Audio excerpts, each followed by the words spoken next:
I'm Bailey Bates. Here are your headlines from Central Texas. This week, friends and families gathered to mourn, share memories, and call for justice in Mejia as the investigation into the death of U.S. Seaman Angelina Resendez, a 21-year-old from Mejia.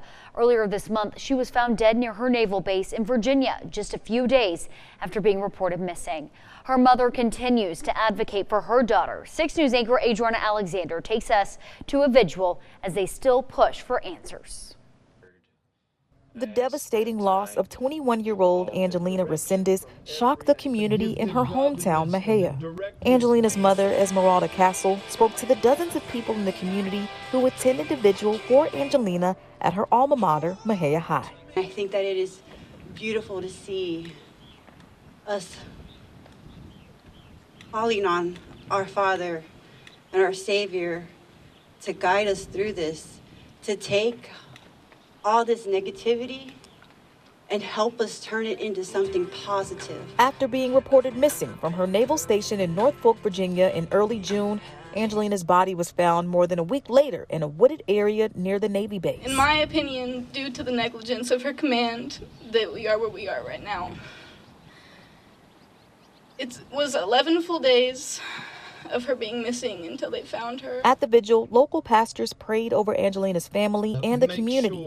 Fond memories with Angelina were also shared. She was so bigger than life. She loved life. And so she definitely leaves a void in our heart. The family's hope is to get answers surrounding Angelina's death and for the Navy to prevent something like this from happening again. And I can stand in front of Congress and I can stand in front of judges and I can scream and yell and plead a case, but if I'm doing it with my Father's angels and his Savior and his Spirit, I don't have to say much.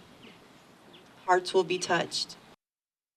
A Navy sailor has been placed in pretrial confinement in connection with her death, but no further details are available at this time. The Killeen community is raising concerns about safety at a local nightclub after a deadly shooting early Sunday morning. 6 News reporter Sydney Walker spoke with leaders in the Killeen nightlife scene about what they hope changes.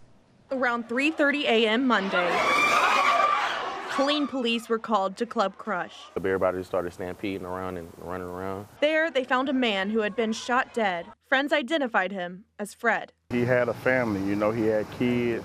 He was trying to do the right thing. Many in the nightlife community are grieving Fred's loss. Some of them blame Club Crush. I don't want to say they failed them, but that's kind of like what it feels like because it happened too close to the front door where the security is supposed to be. Killeen PD told 6 News that they have received 39 calls this year alone related to Club Crush. Club promoter Rashad Allen with GGOD Management posted on social media that his company is cutting ties with Crush after this latest incident. Me personally, I won't come back into this establishment. I won't promote anybody to come back in here. Allen claims the club is showing little support for Fred's family and friends. Doing the right thing, I also feel like it's the wrong thing, but like I said, Fred was my actual friend, so I'm going to do the right thing for Fred and his family. Following Allen's post, Club Crush posted on social media that they will hold a Stop the Gun Violence bash and donate all proceeds to the victim's family. They didn't do any of those actions until I made the post. They also said in a statement that they will be implementing new security protocols and will not tolerate any weapons on the premises. Regardless, community members just say they want to stop the violence. We want to make it like, hey, right now, let's find a solution. If it's security, we need to tighten up there. If it's the attitudes towards some of these people and taking their problems that they have, at home and bringing it to places of business, we need to find out, and sit down together as a community. And those are your headlines from Central Texas.